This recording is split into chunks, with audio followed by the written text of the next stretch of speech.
Great. How are you? I'm good. My name is Ashlynn. My name is Tamara. Great. Nice to meet you. Go ahead and sit here. Okay. I'm very glad you came in today. Yes. We're just going to talk to each other. You can talk to me about whatever you feel like talking about. You can be open. You can be honest. Whatever you say in this counseling session is going to be held to the highest confidentiality. Okay, great. It will not be shared with anyone. But there are a few exceptions to confidentiality that I would like for you to be aware of. Okay. If you want to read along down there. Okay. If you present a serious danger to yourself or to another person, if you provide evidence or disclosure of abuse, whether it be physical or sexual or neglect, if you threat school security, or if you provide any evidence of criminal or delinquent behavior, then I will be forced to take that to higher authorities. Okay. Okay. And if you would just sign this paper for me saying that we went over those exceptions.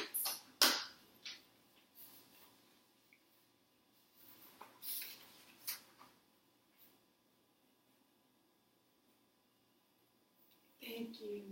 You're welcome. If you don't mind, during our session, I would like to take some notes just to make sure that No I get problem. everything. No problem. All right, so what brings you in today?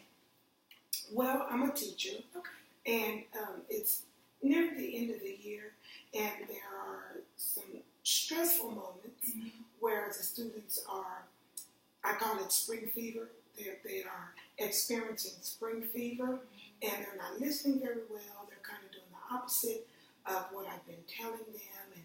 And usually I have great classroom management, and I have great control of my class, but with them nearing the end of school, they're kind of getting a little out of control. And it's a little stressful because I'm always used to having a great classroom management setting. Okay, so I heard you say, first of all, you're a teacher, right? I'm a teacher. Okay, what grade? 5th grade. Okay, fine. So you're a teacher, and your kids are kind of getting a little restless. It's the end of the year. You call it spring fever. Okay. They're not listening. Their behavior is getting a little out of control. Exactly. And I heard you say that it made you feel stressed because you're used to being in control of your class. Absolutely. Okay. Do you know if this is universal or is it just in your class? Well, I'm assuming that it's universal. We just haven't, there are certain instances that we probably haven't talked about, like the instance of gum. The kids are not allowed to have gum at school, and that's been a rule since the first day of school, and now they're starting to just disobey and bring gum to school, pass it out, and just, like it's not even a rule. I haven't had a chance to talk to the other teachers to see if that's going on in their classes also. Okay. But I know that it is going on in mine. Okay. So you haven't really had a chance to have a conversation with the other teachers about the things that are going on, but you do know that in your class, rules are just not being followed. That is correct. Okay. How is that affecting the way that you deal with the children? Well, sometimes, because it is very stressful, sometimes I kind of change the tone of my voice, and it gets a little bit louder, which is something I don't normally do. Sometimes I also find myself being a little more critical, like saying things like, well, if you had been sitting in your seat, that would have happened, and things like that. And I really don't want to be that way with them, but in my mind, I'm trying to make a point, but I want to go about the best way of, making the point to the kids. Right.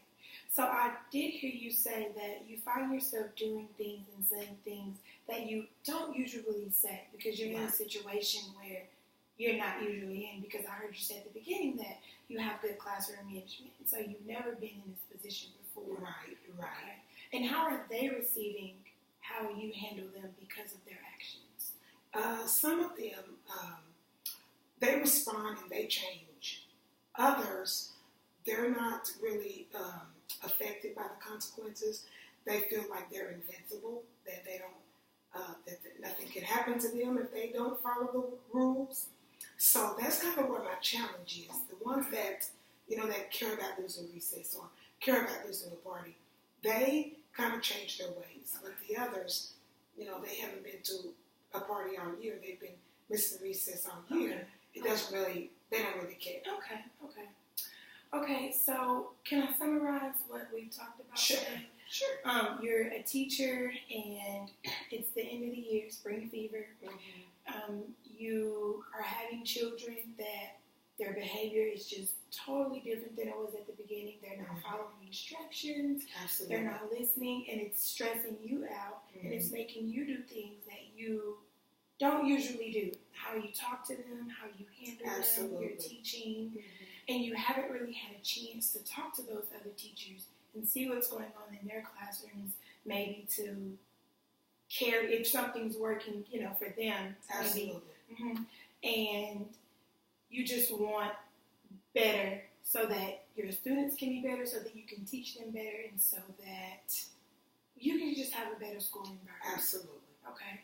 Okay. What I want you to do before the next time that we see each other is I would like for you to have that conversation with those other teachers so that, as I earlier stated, you can see what's working for them and they can see some of the things because you told me that you did have some students that are still following instructions.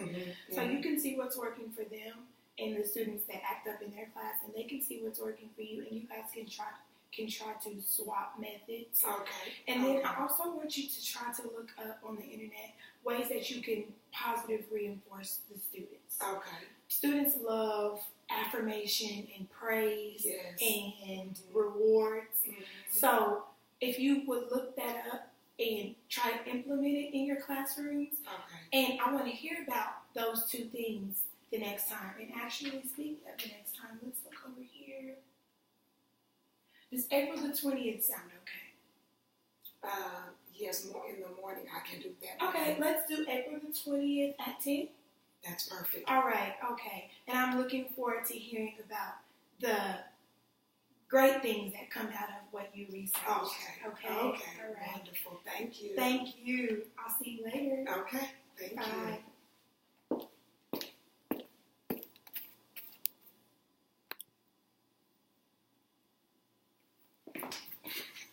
I don't know.